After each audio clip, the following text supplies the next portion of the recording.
I really think that you guys need to take off the first week of holidays at least. Okay, when you do nothing.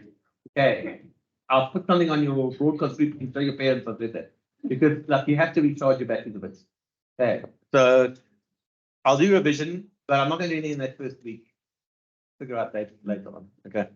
All right. And then let's share screen. Share. How are you? Well. But I mean, maybe you should actually, I don't know, get your grade rep to say, can we make, I don't know, you guys figure it out. But I would try to block off a week where you don't have anything. Like, and ideally that first week where you actually just don't have any lessons, nothing you have to come. If you want to go away, you can go away. I mean, you can't just carry on working throughout the holiday. I don't know, but I think you need a full week off. Like, can go away, or else just do no work and do some other stuff. You can't keep going like this indefinitely. Right. Okay. All right. Okay, I'm going to do a quick little recap. Okay, right. I'm going to put my timer on for 7 minutes. And I'm going to stop recapping. Okay, I'll do like a recap today. I don't know, let's make it. Okay, let's see what you remember. But you do forget after 1 minute. And we are doing.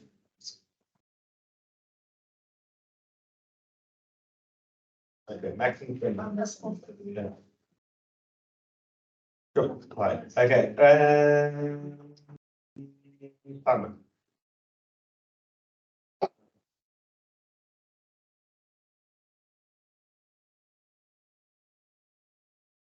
Okay, right. So a little recap. Okay, I'm going to take pack of notes. I've got spare if you need. You want to run on it? Good. All right. So are you guys happy with the choices of heads for next year? I like it. Okay, right. So now, okay, let's have a quick recap. All of these models, okay, are these models that we work with? And we've done with logistic. Okay, are they continuous? Is it first of all with continuous data with discrete data? Discrete data. So all you've heard was strictly speaking dots. Okay, generally we are describing always as what kind of sequences as recursive. Recursive sequences depend on what? Value of the term before. So you generate the next year's population or the next time cycle population based on the value of the previous one, right? Okay, the two models, okay, were Malthusian. By the way, how I used to study maths in the days at varsity, okay, if I was studying something, the next day, first thing I do is I sit down and I actually get a back of the cardboard things from an A4 pad, and I try write down the summary of everything into that thing. I don't know. I just don't have that cardboard available. And I try to put everything onto one page. Okay. And then when I was recalling it the next day, you forget everything, most things you forget in 24 hours. You'd remember what you've forgotten. But I don't see how you do maths without writing. Anyway, so Malthusian model, okay, the reason why I'm thinking of this is the kind of thing I would study, is I said, okay, Malthusian model does what? If we're plotting a graph of n against Pn, which stands for the population at time n, okay, it assumes, okay, that everything is great, right? Until what happened? If it's critical points, the Malthusian something like that, okay, where at that point, basically, after a little bit after this over here, the number of population exceeds supply of food and the whole population. So you get this basic shape, okay, and then it drops down again and it continues that pattern. That's food. This is the population. Okay, so food can't keep up with population, and you get this collapse in the population. None of these models are perfect. In some situations, this does happen. Okay, in certain kind of conditions. Quite honestly, if you looked at the kind of spread of coronavirus, it kind of had this model. Okay, but the critical point here was vaccinations, okay, which dropped the number down. So populations can undergo this growth. Okay, but okay, so everything's great. Okay, you're not given this formula. It's essentially just you're applying an interest rate. Okay, and e to the n plus 1 was equal to p to the n times 1 plus r. Okay. What does r stand for? Intrinsic growth rate. Okay. And that comes up again in the next model. Okay. It's your intrinsic growth rate. Okay. The how population grows in optimal conditions. Well, 2D model assumed that that was constant throughout the whole question. R remained the same. Okay.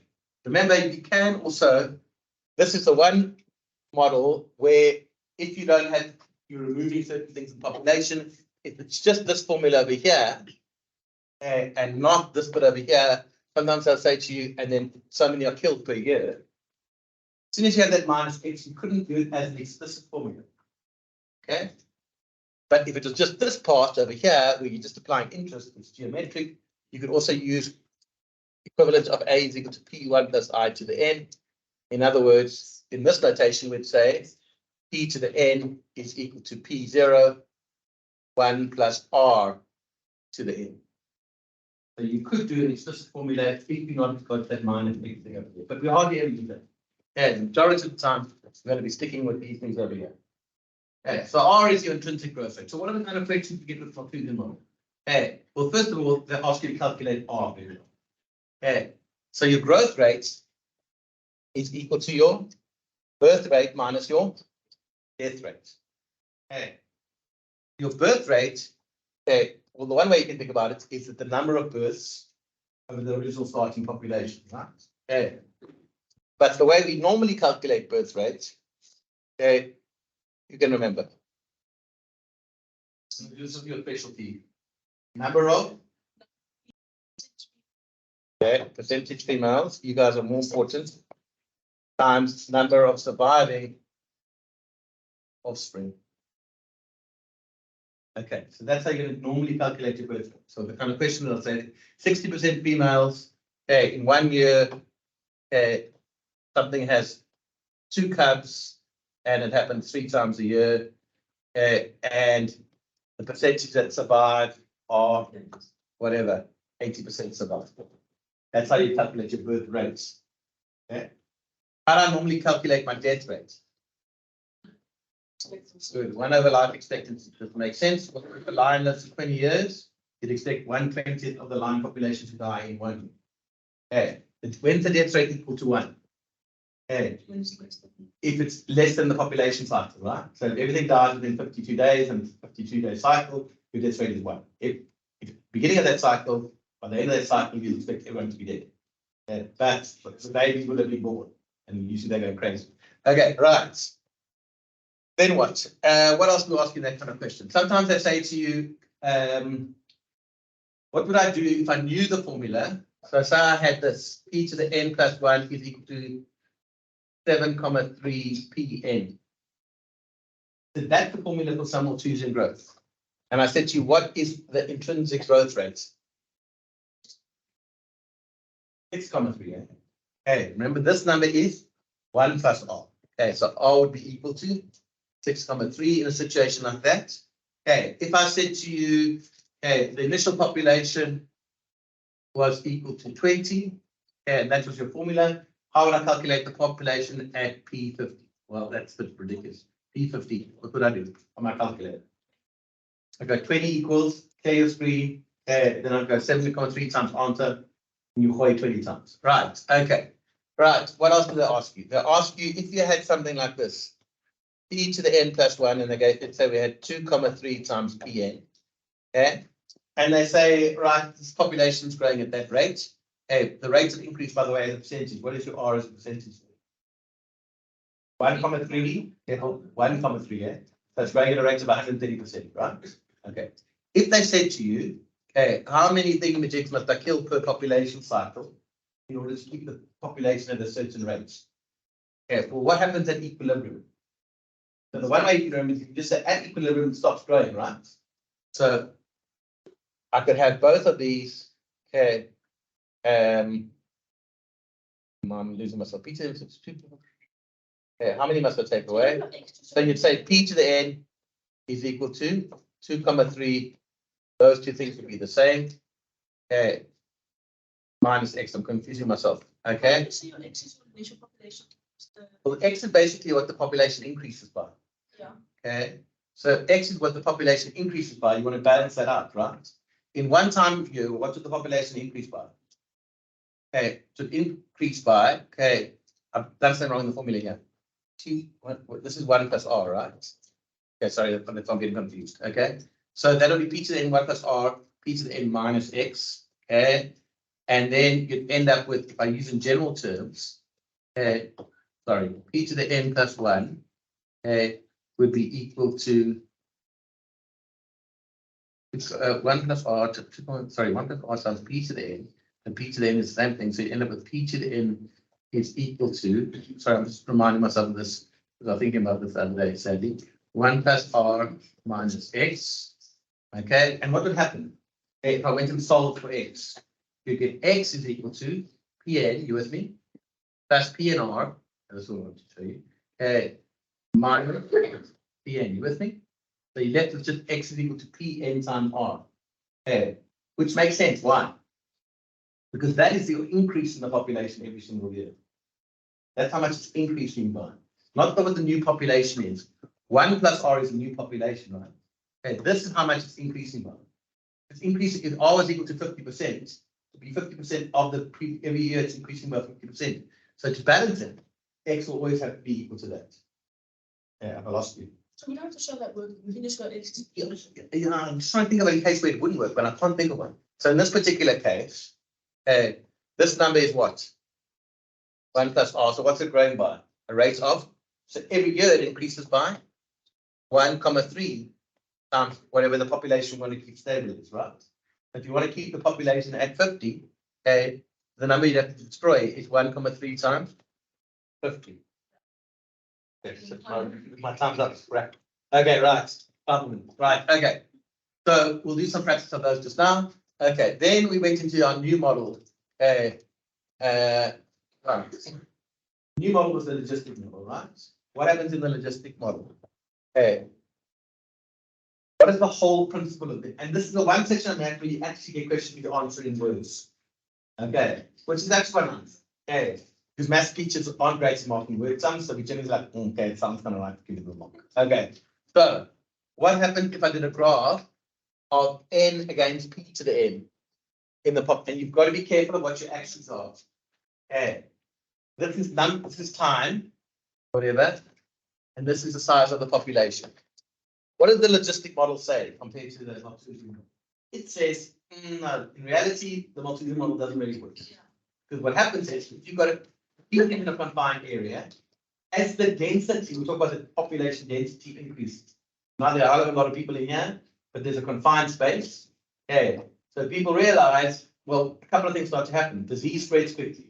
Okay, people start to die. Also, the amount of food is there. Sometimes in a given population, they make the conscious choice. Okay, like what's happening in Europe at the moment and in other parts of the world, and population growth slows down. So what this model says is that it's not supposed to be continuous, but it's easier to draw it like it, and they often do. Okay, is that there's initially the growth rate is close to R. Okay, there's an intrinsic growth rate. Starts off the same thing as the Malthusian curve. The Malthusian will carry on doing this. But what this model does, it says the population starts to slow down. So the gradient starts to decrease and it heads towards, it plateaus eventually. And what does it plateau at? What do we call that? It plateaus at the carrying capacity. Where the graph inflects, and this comes up sometimes, is at the value carrying capacity divided by 2. What does that mean? It means that's really where your gradient starts to change. Okay, where it starts to, this is still exponential. Now it's still increasing, but it's slowing down. Okay. Yeah, that's where this point of inflection happens. Okay. Started there? Whatever the starting point is. You know, but it's complicated. It's a good question. Yeah, because you are assuming an initial spot. If you start the graph over here, that's okay. All right. So then in that model, the formula that generates I'm not going to go into how we got the whole formula again, but it's on your formula sheet. Your formula sheet is important. So if you look at, you've not got a formula sheet here. Okay. You don't need one, got 1,000 people.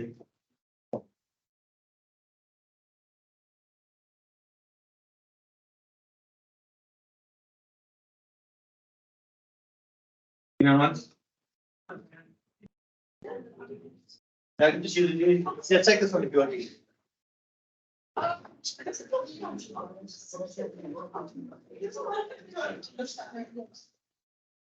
Okay, so this is your growth, and your formula to generate that curve is this over here. Yeah. Let's see if I remember. Pn plus 1 is equal to the initial population. All right? That's R times Pn. Right, okay? 1 minus Pn over K. Okay, right. So that's your formula. Okay.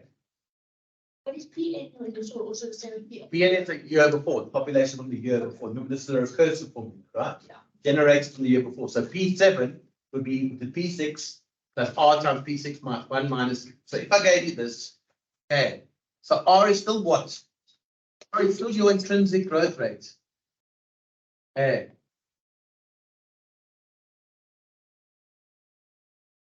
Right? You with me?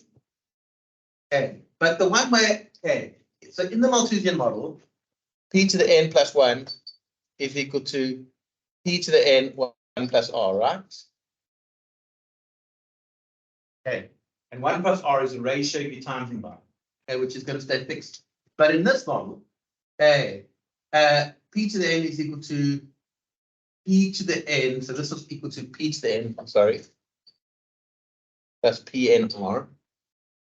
And in this particular model, you get P to the N, so the coefficient of that Pn is you've got to do with your growth rate, right? So that's your growth rate over there, right? In this one, what's the coefficient of this? So this is your increase in your population, right? That's the original population. That's your increase. It increases back. Okay, the increase is the plus bit. This means the original population plus this. Yeah, in this formula, it's the original population plus P to the N times R, right? But here, you have a look here. Okay, this over here, your increase in your population is the coefficient of Pn in the plus bit. I don't know if this is making any sense. So your increase in your population here, it increases by a rate of R, right? Okay, yeah, it's increasing by what's the coefficient of Pn here? It's R1 minus Pn over K. Right? Which is what we call the that's another way we can look at a logistic growth rate. Okay. That is our logistic growth rate. And the thing is that a constant? Yeah, R is a constant. What happens here? A lot of the questions are about finding formulas. What happens over here?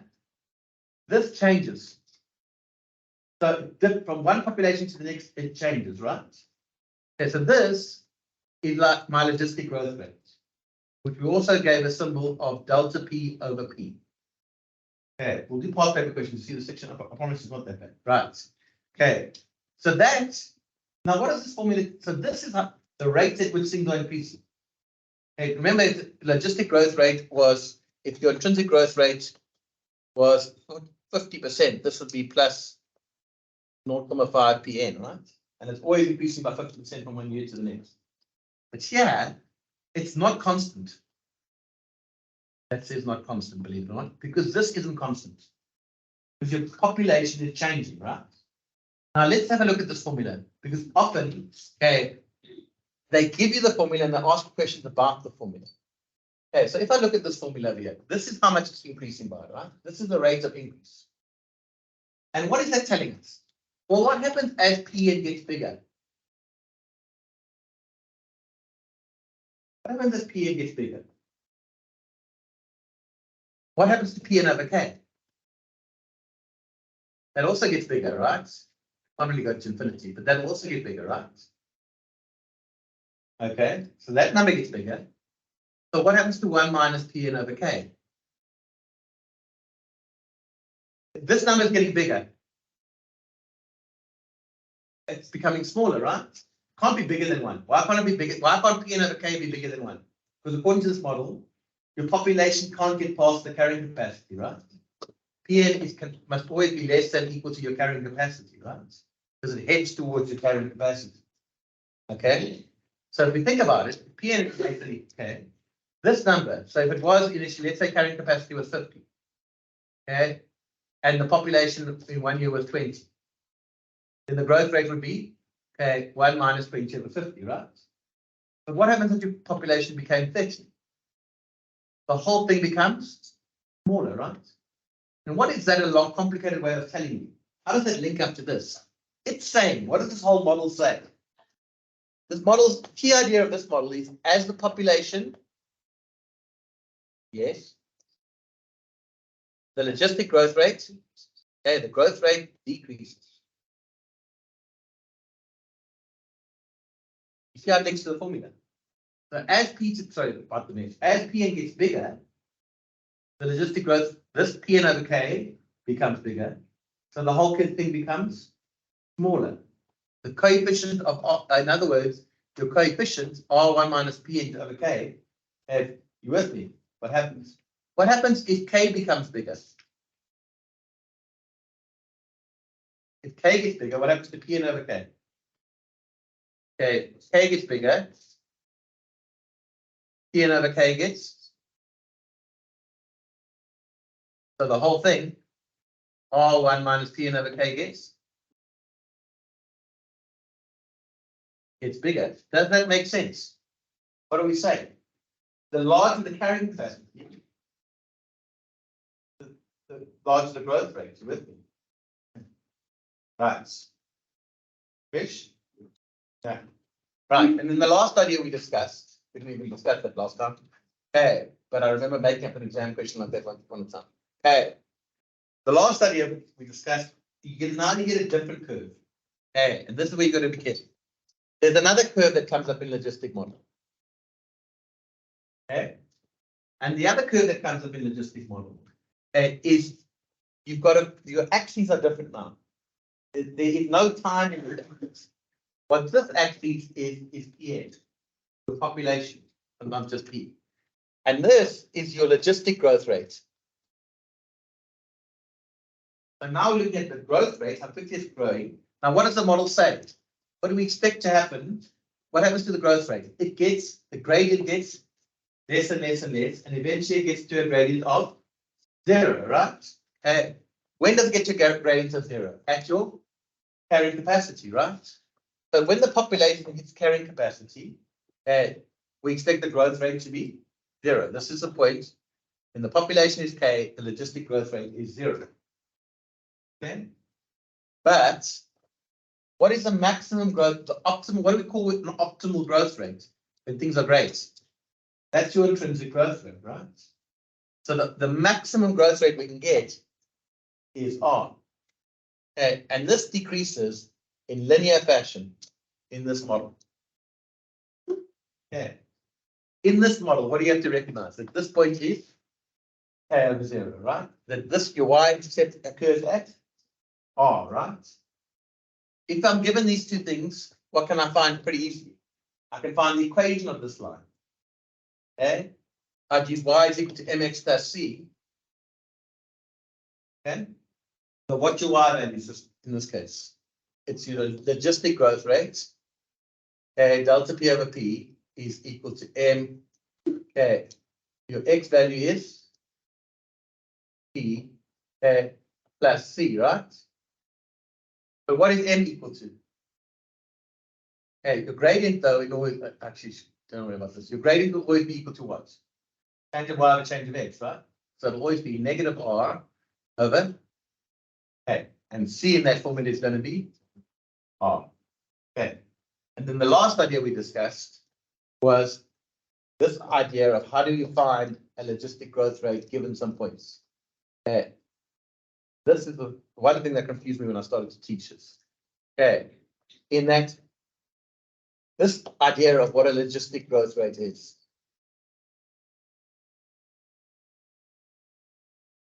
Okay. So if I'm given a points, 2 points, and now I'm back to this part of a little curve where I've got N and Pn, right? Right. Yes. Okay. And let's just say I've got this part of a curve over here. And we said we wanted to find the logistic growth rate, let's call this when n is equal to 3. We talk about a logistic growth rate around that point. You can remember what I said. The other word to talk about logistic growth rate is a smooth and growth rate. So anyone remember? Okay, yeah.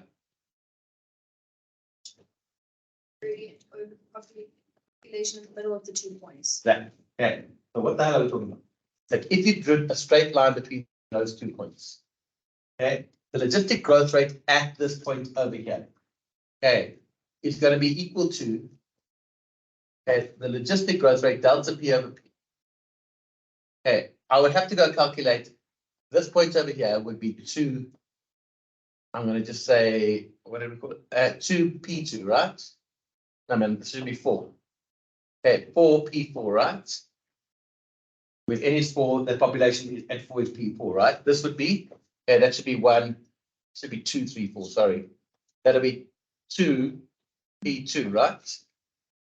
So, how do I find logistic growth rate? It's the average gradient over the population in the middle. What's the average gradient? It's P4, in this case, minus P2.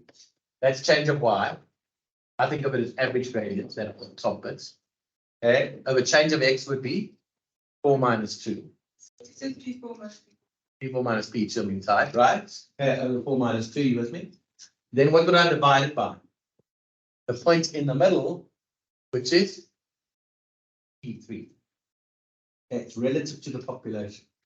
And that would be how you calculate logistic growth rate. I'm going to do a typical exam question now. Yeah.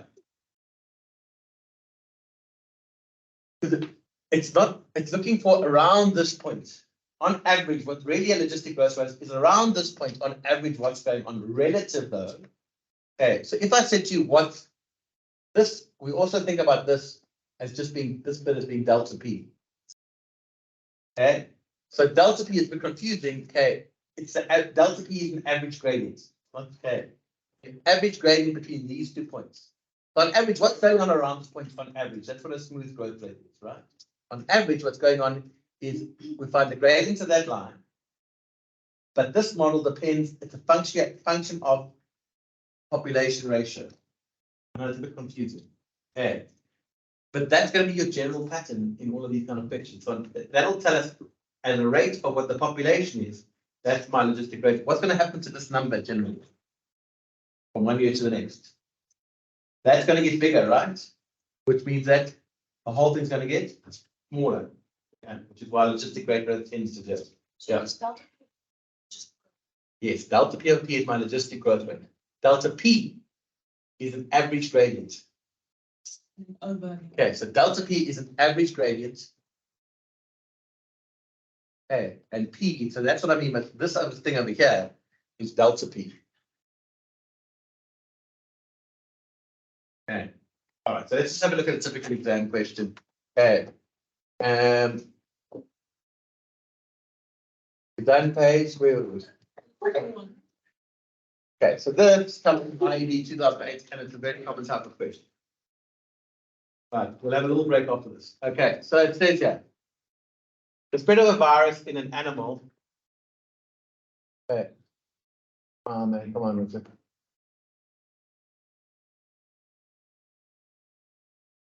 Okay.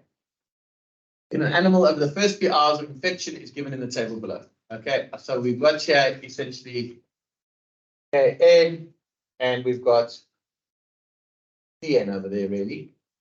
Okay. Now, delta P is your average growth rate, right? Around that point. So delta P,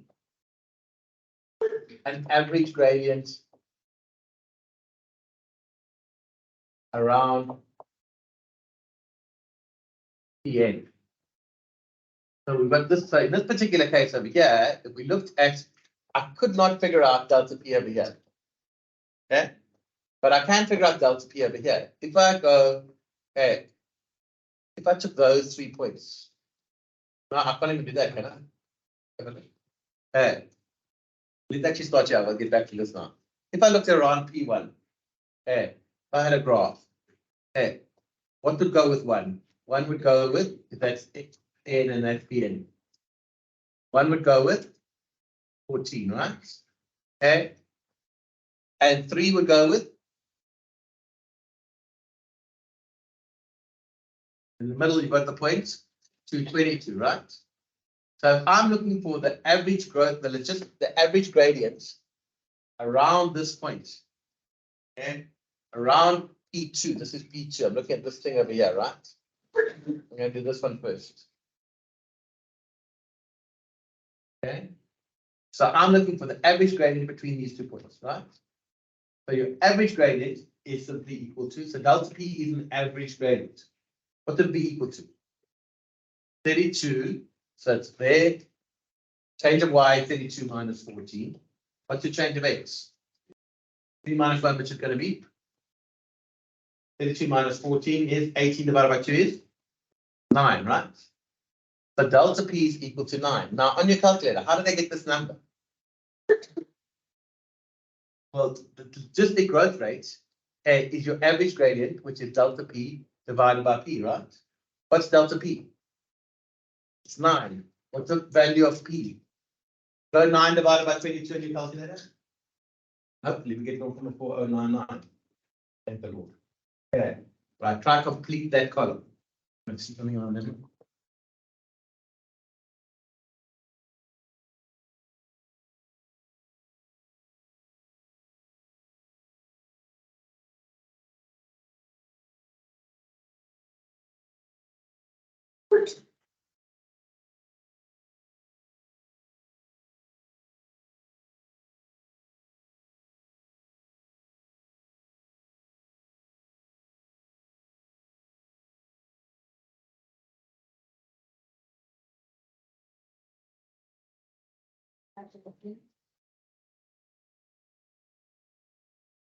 At notes, I can't do anything, right? Around notes. So this, I can't pull in.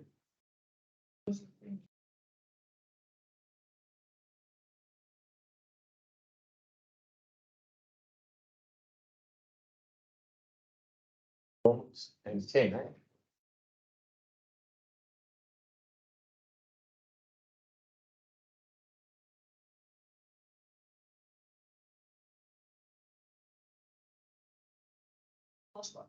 Okay, so at this point over here, I can get delta P, it will be 22 minus 10, eh? Well, divided by 2, which is going to be 11, eh? You check 11 divided by 14 is equal to this. Wait, what? This isn't this 11? 22 minus 10 is 12. Yes, okay, 12 divided by 2 is 6, right? Sorry. Okay, so that was 6 and this was 9, eh? Yeah, right. So you have your first and last one. No, you can't have an answer for your first one. You can't have an answer for your last one either.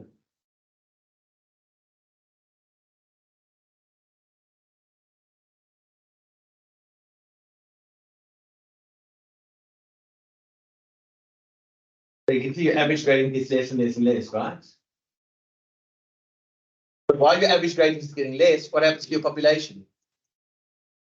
So this one's getting, delta P is getting bigger.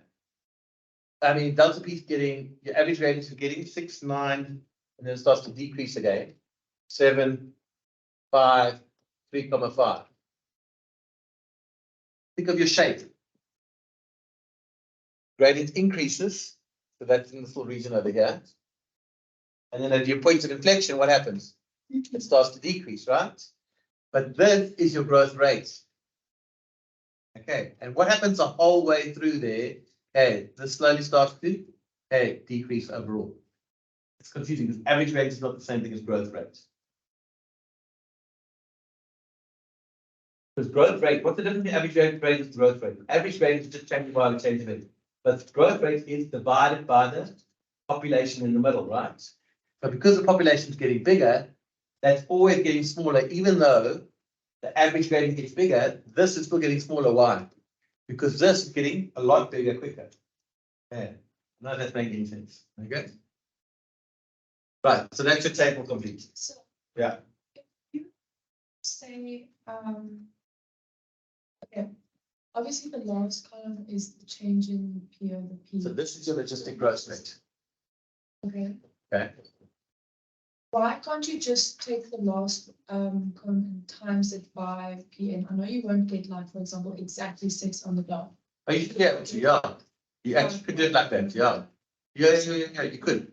So another way you could do this, and normally you could just go to this, right? This is PN, right? So you could go delta P, would be actually a better way in this case probably. Okay, delta P over P. Okay, this is delta P over P. And so if you go, I'm sorry, my brain's gone. So delta P over P. If you go this times this, you get this, right? Okay, because, sorry. So in this particular case, okay, wait.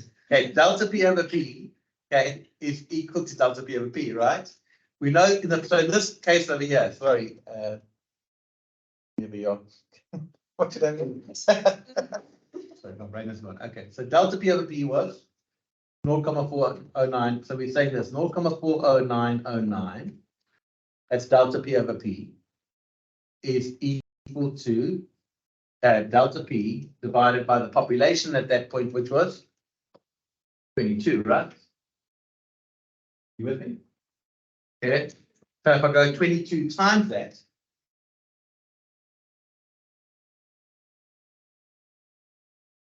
what do we get?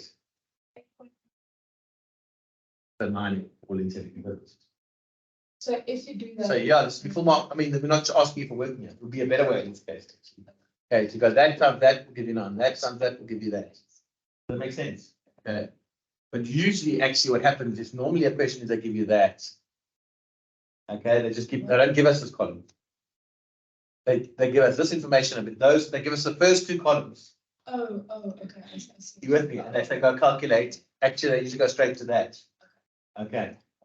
And then you have to do the method I use. But in this case, because you're given that, which normally happens, then go on down. So this is more like out of 8.999. It's so close to one. Okay. All right. So we finished the question in with a break. It says then use a grid provided to plot the given values of delta P over P against P. So which columns are we using? Your points are the last, we're just using the last. Those 2 columns over there, right? Okay.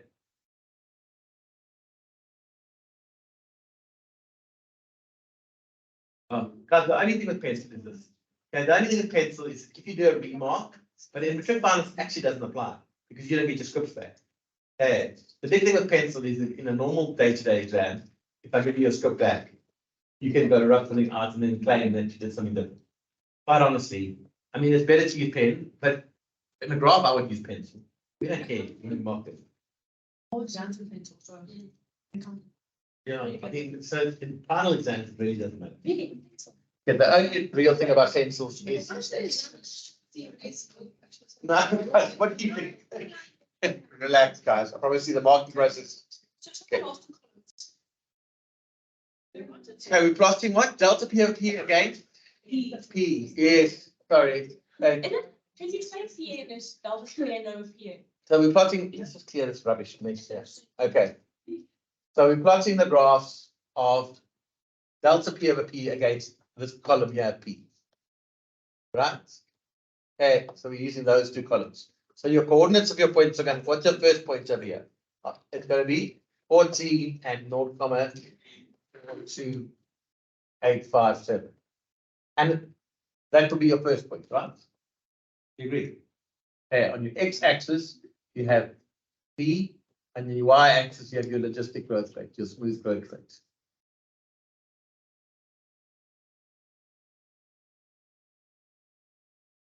And it's not works of art.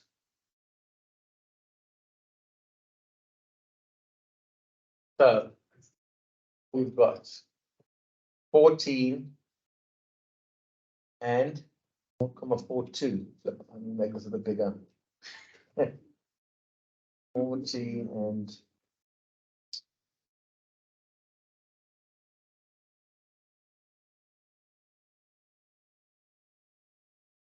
put it in a straight line, right? Should look roughly straight, yeah.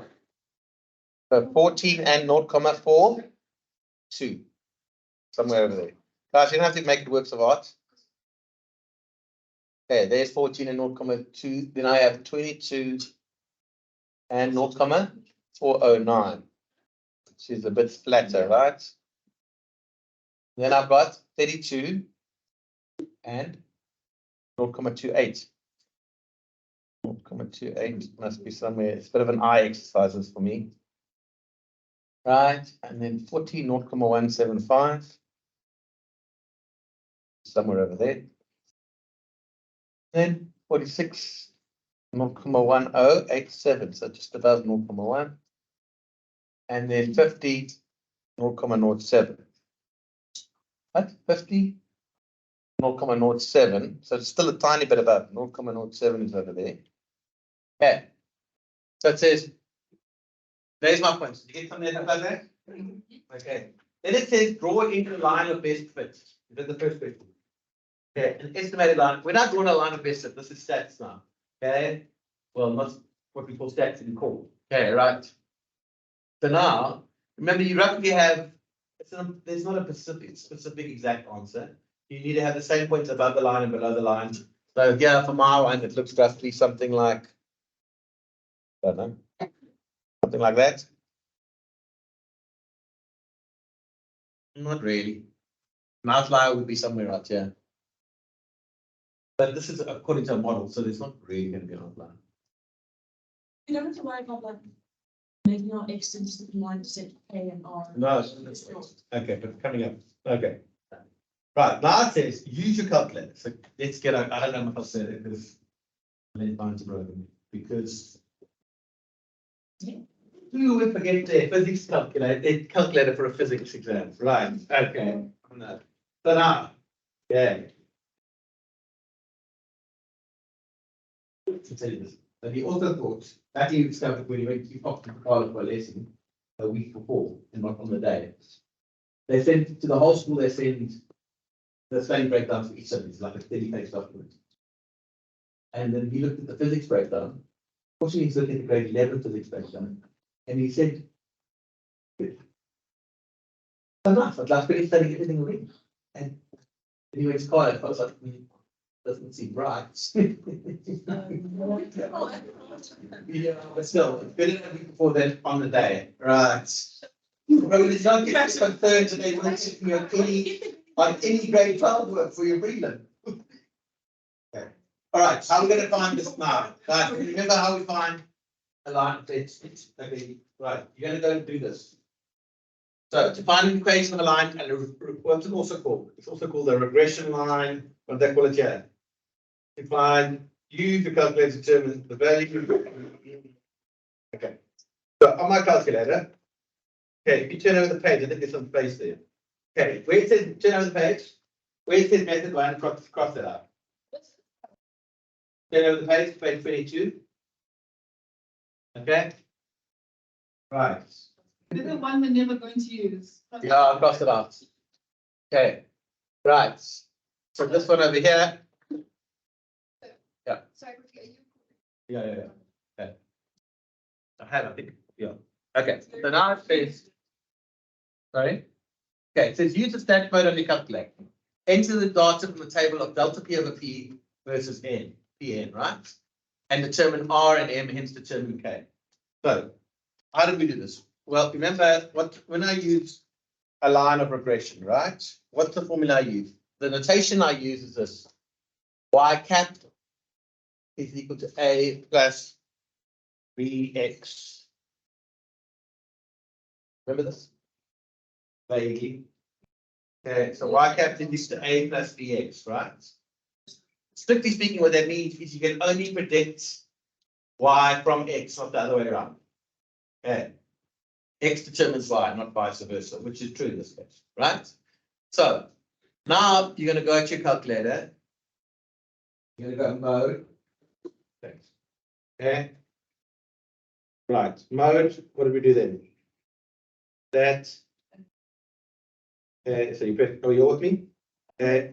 Then I press 2A plus Bx, right?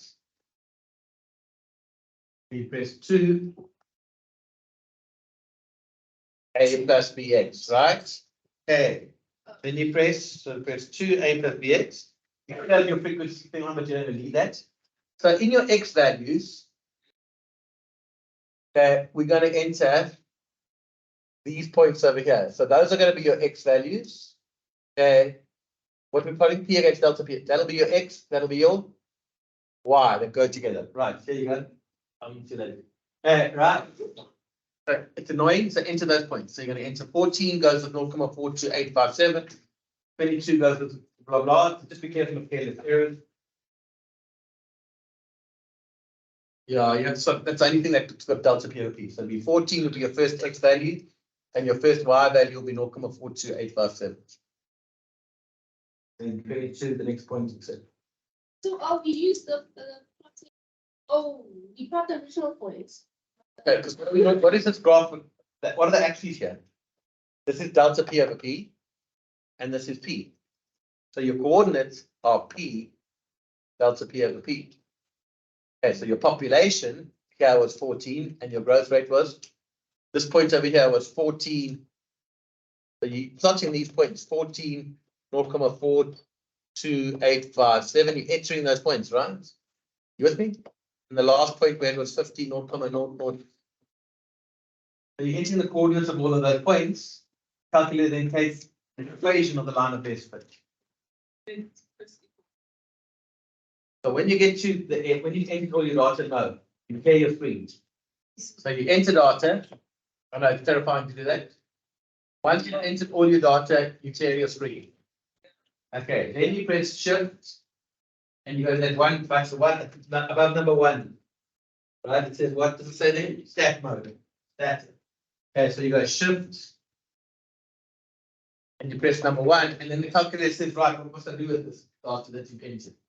Okay, and then you get a whole lot of things on your screen. Okay, you're going to go to regression. Okay, so you're going to press regression. Okay, look, and then, okay, so remember A is the thing on its own, right? Okay, so what did you get for A? Keep all the decimal places. What did you get for A?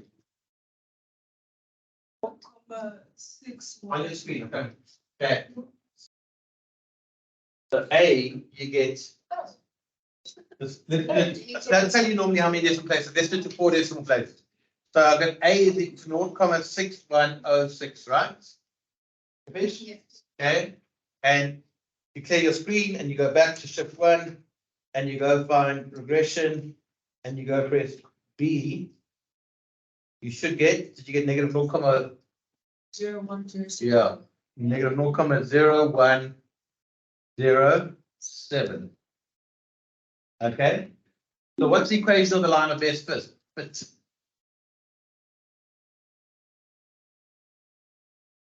Okay, so y cat is equal to a plus bx, right? Okay, so y cat is going to be equal to 0.6106. We're nearly done. Okay, minus 0.0107 x, right? Okay. Now, that's the equation of the line of best fit. Why the hell have I got to find it? What was the question? They want to know R and Oh, R and? Let's calculate the bank. No, they wanted to know R and okay. K. Now, where is R? R is over here, right? And K is here. So, how am I going to find R? I'm going to let X be equal to 0, right? And R, this is the point 0R, right? Okay.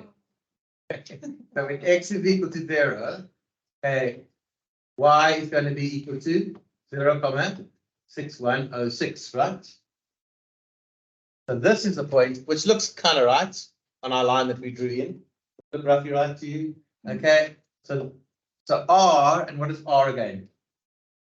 That's what growth rate? Well done. Okay, so this population is growing at a rate of about 61%. Okay, well no, it's not. That's the intrinsic growth rate at the beginning. Yeah. Okay. The logistic, what's happening to the actual growth rate? It's constantly decreasing, right? And then the carrying capacity, how are we going to find that? Then we're done. We're going to let y be equal to 0, right?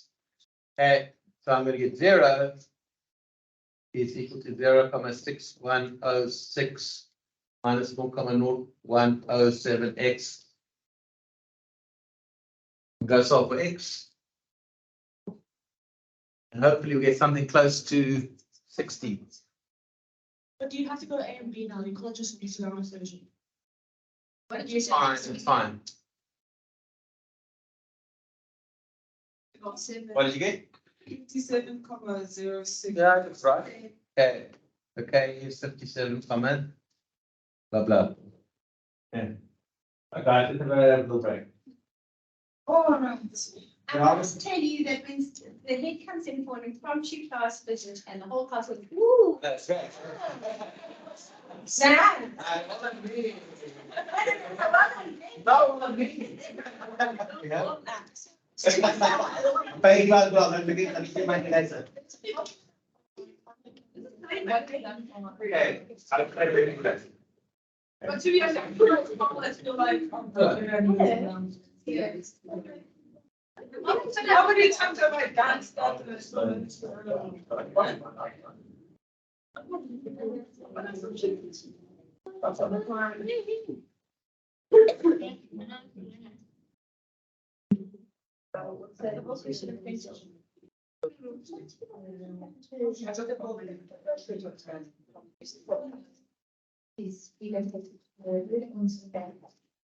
And in order to solve the time model, usually.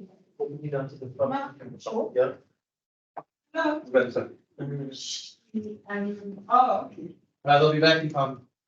It's a letter in 2016. What are we saying? Are we wearing bikinis tomorrow? I'll wear it on top of my thing. Yeah, that's what I'm saying. Are we wearing bikinis on top of our? You want actually do it. You want to send a message with sorry. One more was always moving on to the next. The spirals and the hurricane. Well, let's try and go sideways. Oh, no. No, that's what This is bad. Oh, wait. We need to be on a at the same time. No, right? No. Right. Oh, we're gonna listen to you. What's the haircut? Sorry. No. No, Maxwell. Wait. Oh, no. No. That's sorry. We didn't see. University of Western Cape. That considers you. Listen, surprise. I like I don't want to be on Tinder. You can win.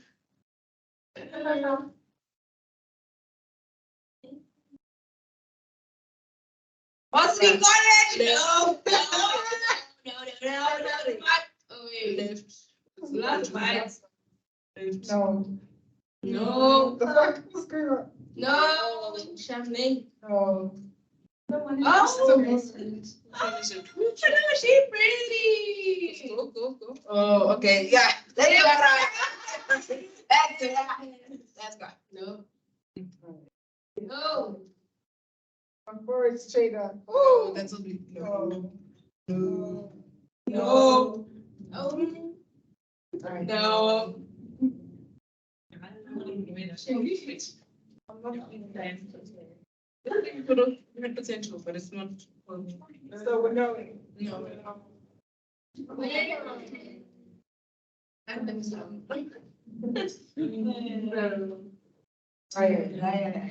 Oh. He's a body guy. Why is he verified? Why is he verified? Does that mean it's? I'm guessing that was coming UFC. Yeah, that was fun. No, it verified means it's like you're an actual person.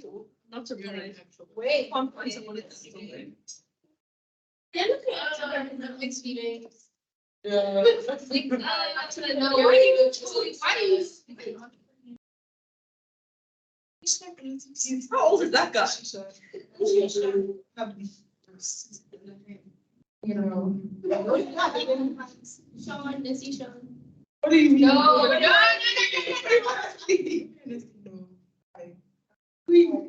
Wait! There's no future, my sister. Where does go? No, there's a. I used to people take photos in the gym. Like, that's the bathroom. Ooh, he's pretty, but she doesn't have shoes. I look at him too. We're compatible. Oh, Zena. So better. I was. You know she's cute. The iPhone 3. Yeah. I'm just checking. Ooh, thanks. Open the door. 18, that's my you. Some of these people actually okay, but no, seriously.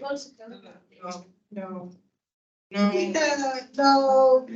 No. Has anyone swiped, have you gotten a match? Yes. No, so like a 50 days. Yeah. Not a match with Yes.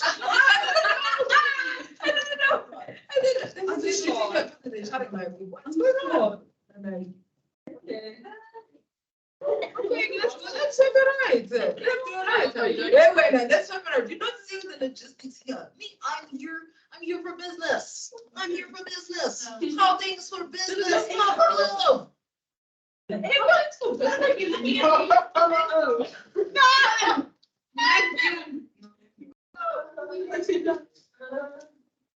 I'm not. Let's take a picture photo about it. No. No. Because I'll be sitting here like a 20 minutes. Really? No. That's my show. See? I know. Good. What?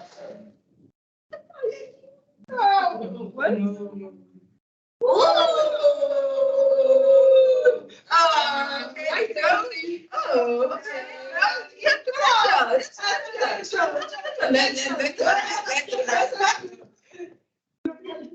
So drunk, don't worry. Are these the people that swipe right for you? I don't know. Like, what is it? Sometimes it shows if the person's active or whatnot, but you should just go. Right, let's go, guys. Like a rabbit. For half an hour. All right, we're This is so much fun. where am I? I don't even know where my notes went. This is much better than what you. Yo, online, I was actually fighting for my No. It was horrible. It was Helen Hurrah. It was more noisy. Maria was so like, now we can't do The screen was just doing too much. I'm scared. So can I just ask you, Yeah. who is the inventor of the AP questions such as Sean is not the cleanest student in the room. And one of your aunts has decided to talk. I know. Okay, I want to show you something, but I don't know where it's gone. This 15 years ago. Did I do that question on the notes? Hang on. It's great week. My brother was born. Women's World Cup tomorrow. Let's go. Sorry. Yes, women's World Cup. Look at my man. Now it's time to watch real sports. All right, next to this question. Okay. We're on page 23, this one. My That favorite is sport, right. man. It was Okay, fantastic. right, so it says, Sean is not the cleanest student in the res, and a colony of ants has decided to target the steady supply of crumbs on his floor.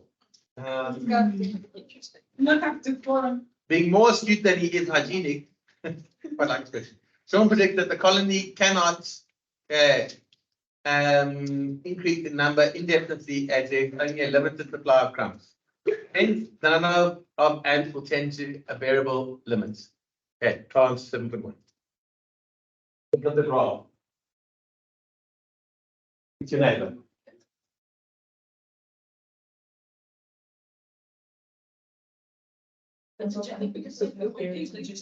I don't think I'm gonna read them after. Okay, let's just say we didn't know, okay. I mean, it's right, okay, that this is, the formula is the logistic formula, right? So if you glance at the next question, it kind of tells the answer to the previous question, but that's not how you're supposed to do it. What's the key thing here? That's what's it called? It tends towards the what? Variable limit. It tends towards the limit, right? Okay, so that means that it goes like that. Population tends to a limit, a maximum limit, right? Okay, so it heads towards the carrying capacity. Okay, if the number of ants could go on forever exponentially, then that would be a Malthusian model, right? Okay. Give a reason. The reason would be quite simple. You draw a graph, and you can say the reason is that. I'll accept that. Or you can say it's heading towards the limits, so therefore it must be logistic. Yeah. Okay. Yeah. Okay. So if it didn't say anything about variable limit, would it then be, Five these what? well, if there was no variable limit, would it then be Malthusian because Yeah, if it said growth, they'd probably have to say growth would continue infinitely. Okay. And then it would be, the word limit is really the key word in the whole question. Okay. Right, so now they give you the logistic growth rate, right? The first thing I would do, if I would write down, in any question like this, and this is a common kind of question, I would immediately go to my formula sheet, okay? And I'd write down, so 7.1, sorry, the answer was logistic. As long as you mention the word limit. Okay. Or you could draw a picture. Okay. For 7.2, okay, just out of habit, I actually go right on the formula, the general formula. What's the general formula for logistic? I mean, you don't have to, but P plus 1 is equal to Pn plus R. That R, by the way, you asked a question earlier for the break. That's a correlation coefficient. It's got nothing to do with this R over here. Okay, on your calculator, when you did that y is equal to A plus Bx, one of the options was A, B, and R. That R on your calculator is a measure, remember, of how accurate your correlation is.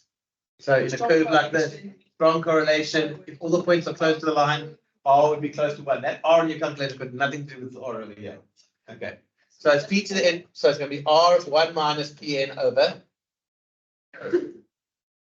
Right. So first of all, go on to 7.2.1.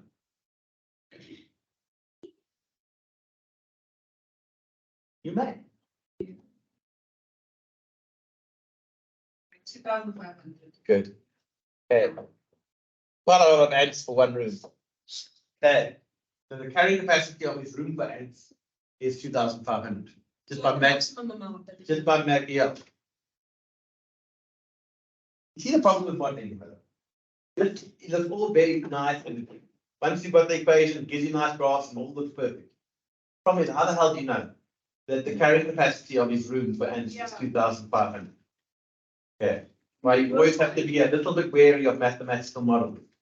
The famous professor at Harvard who came up with a mathematical model who started a shares company, an investment company, and just his purely mathematical model went very wrong. And the reason is something called black swans. What's a black swan in economics terms? Cannot predict that something. Economists, if you become an economist, your parents are economists, the art, what economists really do is tell you why they were wrong. Okay. I would have been right, but I didn't know COVID was coming. Yeah. COVID was black swan because they used to think all the swans in the world were white. So the prediction was that all future swans would be white. And then they went to Australia, and in Australia there are black swans. Yeah, right. Okay. Right. Anyway, right, next one. Determine the value of R correct to 2 decimal digits. Okay, off you go. Your neighbor.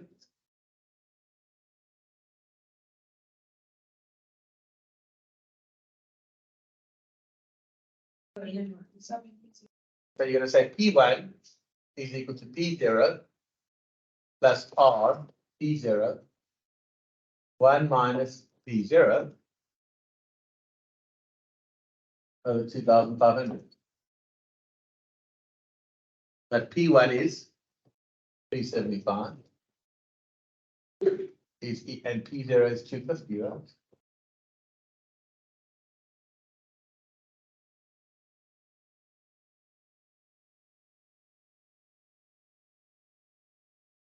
So unrelated, but you tell us the nice movie of this year. Well, we've only got two. Henderson's gone. It is obscene what they are paying this Saudi Arabia League. So See what, you see what they're paying? They're paying, I mean, Henderson is an average midfielder, in my opinion. You see what he's earning per week? £700,000 per week. 700, it's obscene. 700,000 times that by 20. 23. 20, say 700,000 times 23. And that's after tax money, eh? What's it? 16 million. Okay, divide that by 7. Yes. And what do you get? No, week. That's per day. You divide it by 7.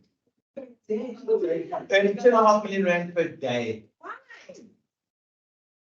So, right? Yes. Yeah, per day. That's just per week. This from Liverpool, but not this one. Right, okay, right. And what did you get?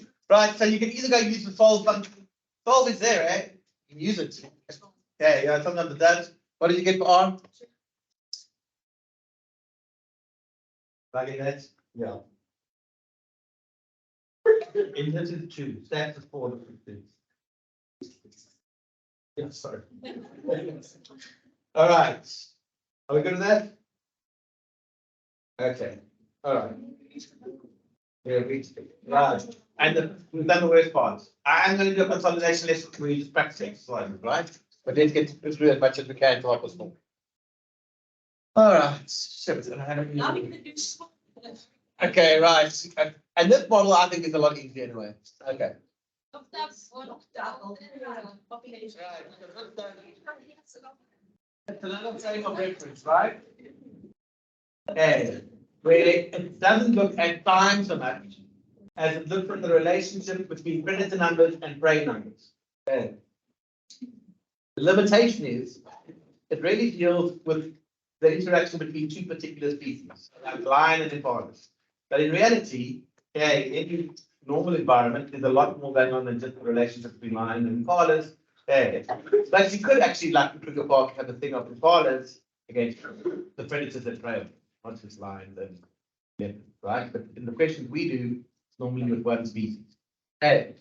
They are pretty useful models. Okay. All models have their uses. As I say, it's just not an absolute science. Okay. So okay, I'm just excited to actually just talk. Okay, so let's just read. Okay, let's get a highlighter. Okay, Locta, Volterra, I never remember that name. Okay, we normally just talk about it as being a predator-prey model. Okay. And well, there's an argument about it. They're kind of comparing different things. It says it's more sophisticated. Let's say, sort of. Different models apply in different situations. It depends what you're looking at. So it provides for the interaction of anything that, basically anything that eats anything else. Okay. So it could be predator and prey. It could be like whales and plankton. It could be a plant species and the herbivore. Anything that's eating something else. Parasites and a host. Okay. Problem is, strictly speaking, it's only able to accommodate one predator and one prey species. Okay. Now, in the previous models, okay, we didn't use any of this notation. Okay. The notation we use here, okay, we don't use predator and prey. I don't know that because it's not the same letters, but for some reason, hey, the prey is denoted by the notation R. And R is for rabbits. I don't know. I guess the first person who researched this was looking at rabbits and foxes, probably British. Okay. Rabbits and foxes, right? So F stands for the number of foxes at population N. Fn means the number of foxes. Okay. Now this is where it gets a bit confusing. Okay. A is what we previously called R in the other two models. Yes. So R in logistic and R in Malthusian, is your logistic growth. The intrinsic growth rate here. What is the intrinsic growth rate? It's without considering predators, right? And A is the intrinsic growth rate, okay, referred to as R in the previous models. Okay. Then, we are. Right, A is the birth rate. Okay. One does not have to consider, let's have it in one exam, because people were like, so,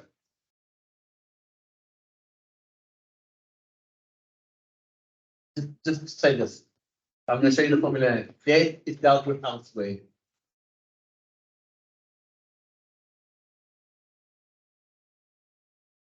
Okay, I'll explain that now. Okay, yes. Death is dealt with elsewhere. Okay, so A, so in the other models, intrinsic growth rates, okay, was what? Birth rate minus death rate, right?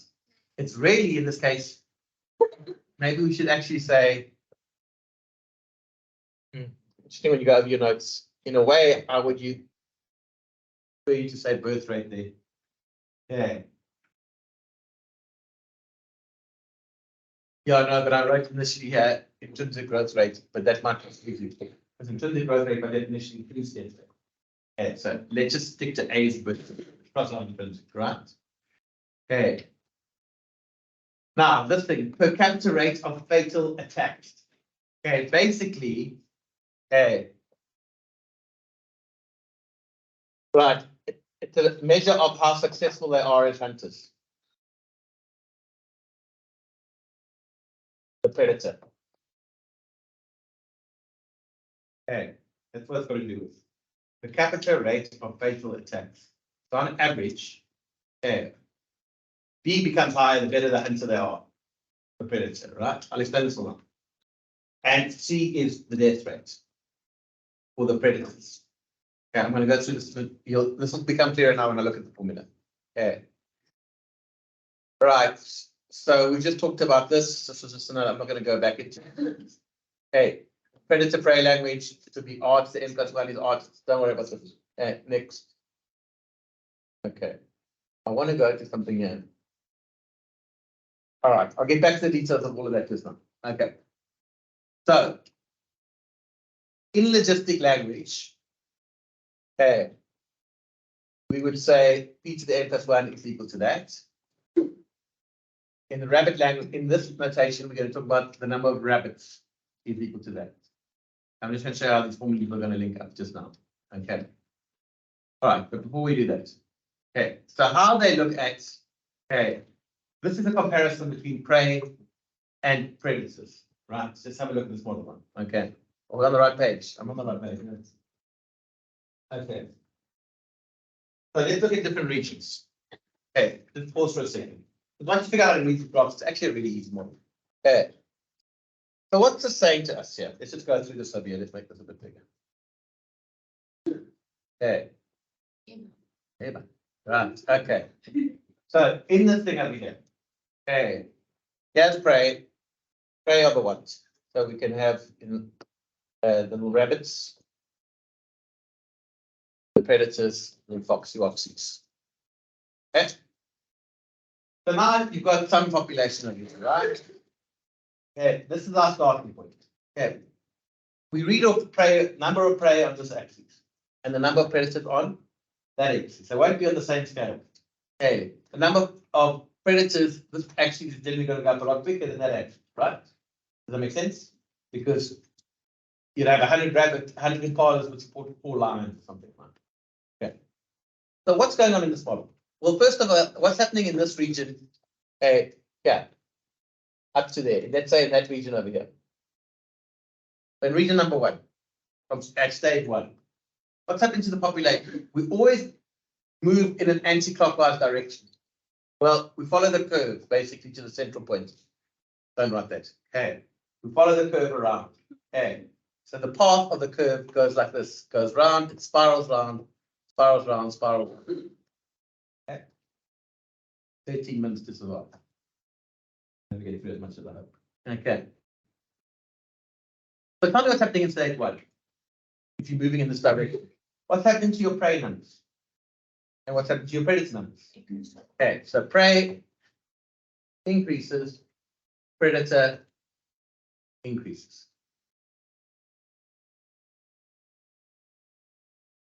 Okay, so things are going well here, right? Okay, numbers are growing. Okay, the lions are sounding in impalas. Happy days, right? Okay. Here's what suddenly happens in this region over here. Well, now in that region too, okay, the number of predators is still increasing. Okay, but the prey has remained constant. From 1 to 2. We move along. This is describing the population in this anti-clockwise direction like this, from a starting point to a point of convergence. Yeah, I'm going now one step at a time.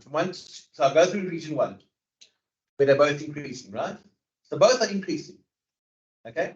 But then what starts to happen? Well, now they've got a lot of lions, right? And they're keeping the population of the impalas. Let's talk about lions. Can I talk about lions and impalas? So lions, impalas, right? So they're keeping the number of lions constant. Of impalas. They've got a lot of lions now, right? They're chowing the impalas, right? The impalas, but there's still enough food for them. So there's enough food for them, so the population of lions continues to grow. Okay? But they've got a lot of lions, and so that they're keeping the population of the impalas constant, right? Okay, so predator is constant, prey is constant, and predator is increasing, right? Now let's think about it. Now that you've got a lot of, suddenly now the number of lions have gone up, but the number of prey impala has stayed the same, right? So what's going to start to happen? Well, the lions are going to start running out of food. You with me? Okay, so the lions start running out of food. Okay, and that's what's happening in this region 3.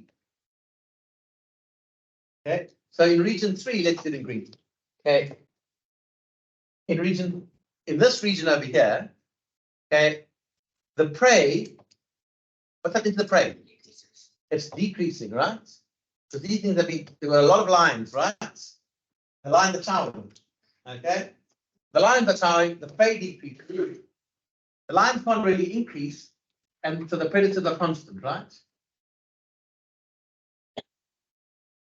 Because the number of impalas is dropping, okay? Right, and eventually what starts to happen? Well, the lions start to run out of food, right? And when they start to run out of food, what happens in region 4? Okay, now the prey is constant. But what happens to the predator? It decreases, right? Now, and as the lions start to die off, it stabilizes. Okay, here there are basically too many lions in that little region over there. Okay, now the lions start to die off. That helps to stabilize the entire population. Yeah. Okay. Right. Then what happens? Now the number of lions has dropped, right? Okay, the lions now have died off a bit. Happy days for impalas, right? Happy days for impalas. They start to breed. Okay. So in region 5, let's go back to blue. Okay. What's happening? Prey is increasing and predator is constant, eh? And then it repeats. It keeps repeating. So then you get back to the cycle. That cycle keeps repeating, but it becomes less extreme as the environment starts to stable out. So you go through that red process again, you go through that green process again, then the yellow process, then the blue pattern, then the red, then the green again, etc. Right? But basically, what's happening? Your population is heading towards this point over here where it converges. This point over here is going to be your point of equilibrium. Okay, okay. It's where it stabilizes. 7 minutes to survive. What I'm doing at home? I'll broken. Because you write maths tomorrow. Yeah, just So fast. um, Okay. Right. I never used to be a fan of doing exams, but now I am because when I realize people write things now, they think they're not ready for them. Because it's the only exam that they write this year. What's that? You get your- I don't know how we're gonna do. Oh, then. Because I just thought I somewhere. write like 6 in like 1 week. Yeah. And it's like. So that week you're not even gonna be there. You've done it anymore before that. Maybe we must make a week off. Is this fine? Yes.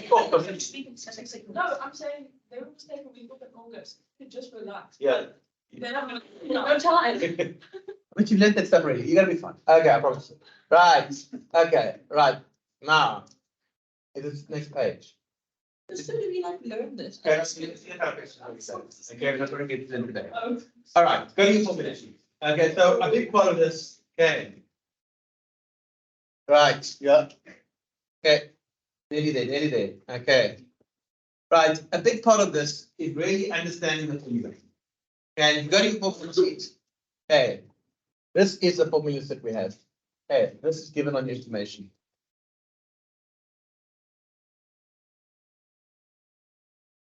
Okay. Right, so you're gonna have to get some highlighted dots here or something. Okay. This R stands for what? Rabbits. What are the rabbits? Okay, they're getting child, right? They're the prey. I always confuse the word predator. Okay. So what's this R to the N? That was the population of the rabbits the year before. Okay.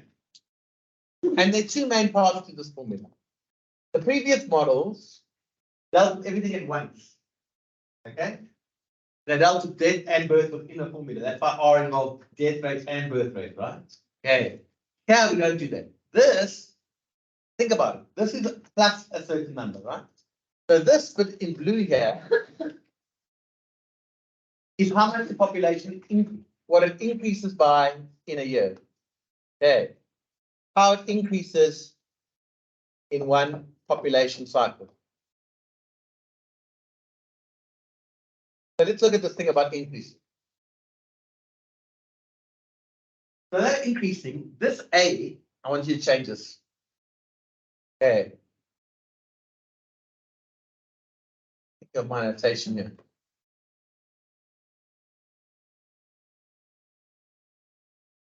I really prefer to think about that as your birth rate. Okay. Right. Okay. So what is this formula saying? It's saying this is a number, right? This is the number in a cycle, how it increases in one population cycle, right? This thing over here.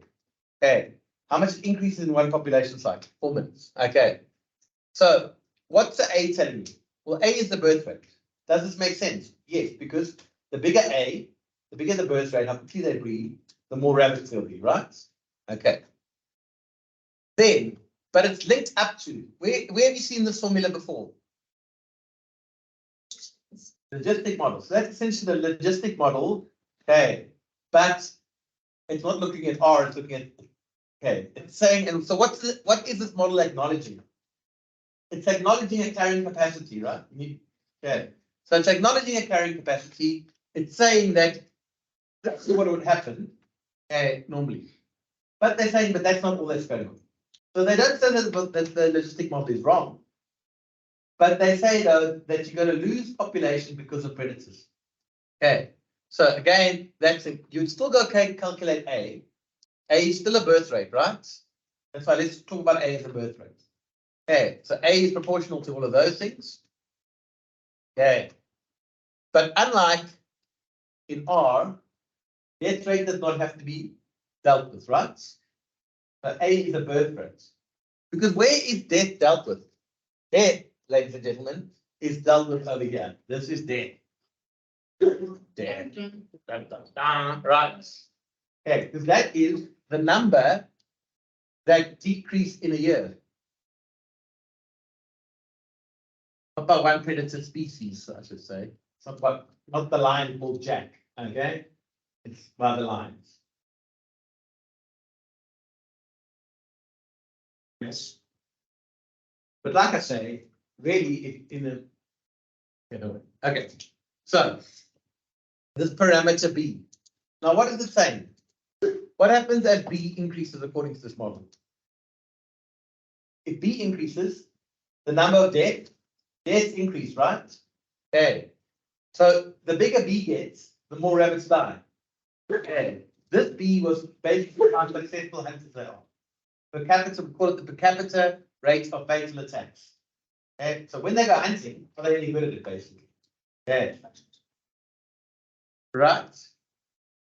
Now the number of rabbits, basically this is going to be equal to, so this model over here is the number of increase, okay, as K increases, okay, just like with the logistic model, growth is going to increase, etc., right? Yeah. Well, if you think about it, the number of that rabbit, the more rabbits there are, the more likely they are to die, right? The as R gets bigger, and likewise, the more foxes there are, the more likely they are to die, right? So this is the fox population, that's the rabbit population. So this is a model for your rabbits. What's it simply saying? The rabbit population is equal to the original rabbit population plus the increase in rabbit population, which is proportional to the birth rate, the carrying capacity, etc. Right? Okay, and the number that die depends on how many rabbits and foxes there are, as well as how good the foxes are at hunting. Yeah. Are they good? I remember B for bloody. Are they bloody good killers or not? Okay. What did you say you meant BS? Bloody, B for bloody. Are they What good? is it? Per capita rate of fatal attacks. On average, how good are they when they hunt? How successful? How successful are they? Okay. So do they, when they're gonna hunt, do they kill 7 out of 10 times, whatever, right? Nearly done. Foxes, this is the model for predators, the number of foxes, right? So what does FN stand for? The original number of foxes, right? Okay, what is this thing over here? That whole thing over there is the increase in the fox population, right? In one time frame, in one cycle. Okay, right. Okay, so this over here, okay, is the growth of caused by having babies, right? Okay, now there's a new thing called F. Okay, F actually stands for fecundity. Okay, right, which is basically how good they are at turning food into babies. Okay, so if they have food, hello, hey, if they have food, will they have, I'm nearly done, will they have a lot of babies? Okay, right, so the efficiency rate at which predators can turn prey into population growth by catching the prey and then having and F is a constant for each specific predator-prey relation. So in other words, if they child 30 partners, are they able to turn that into babies? Okay. Don't worry about it too much. Okay. How successful they are, if they're well fed, how successful are they at breeding?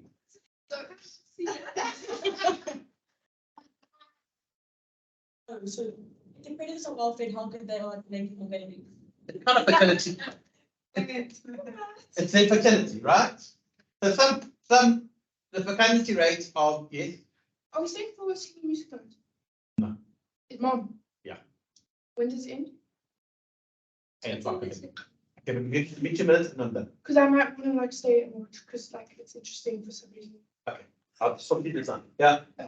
So how would that be given? Would it be given as like a percentage, like a number? The next one, like 0.3. Okay, or something like that. It's just a number, right?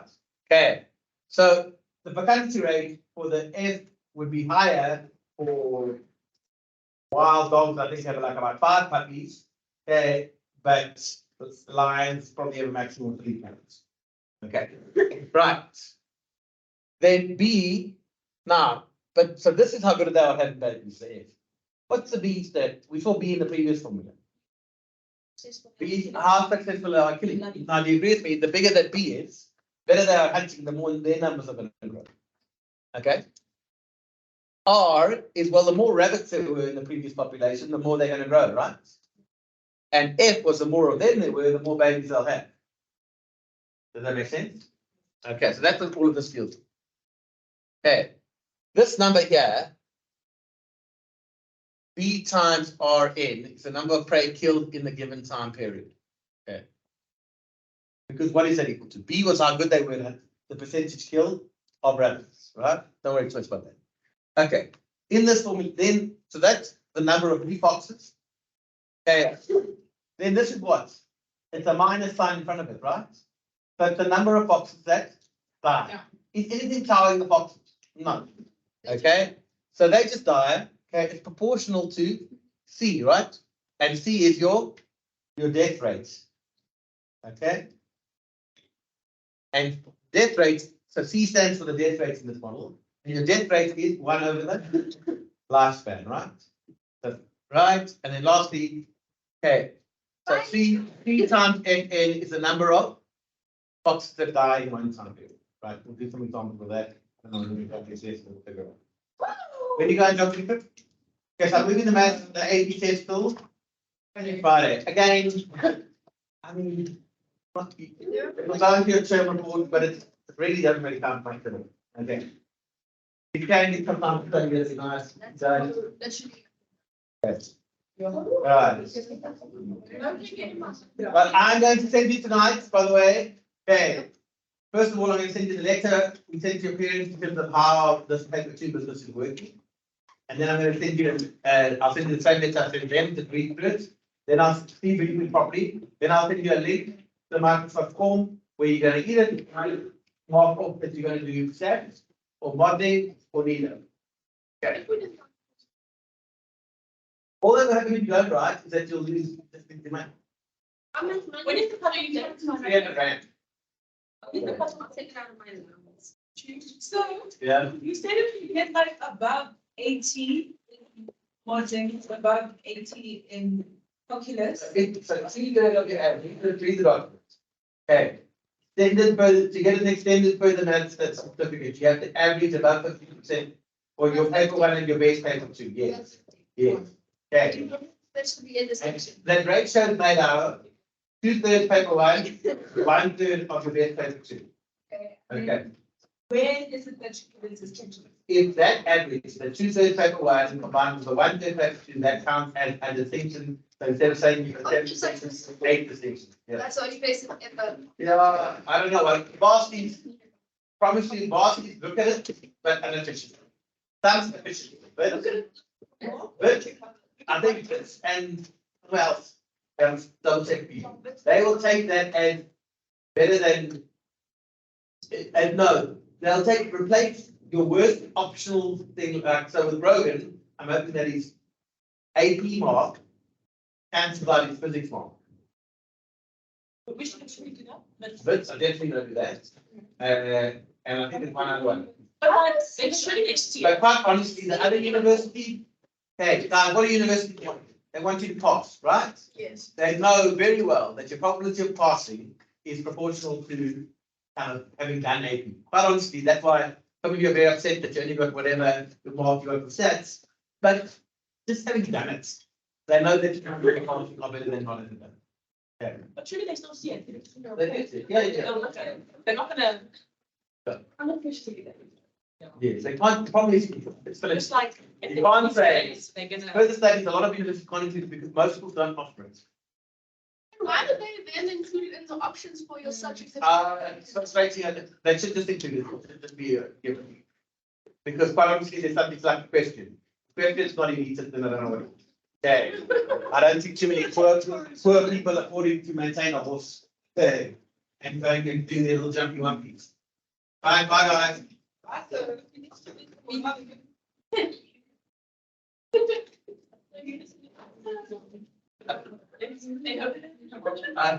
Sorry, Cassie. You probably won't watch it. You did watch it. I'm sorry.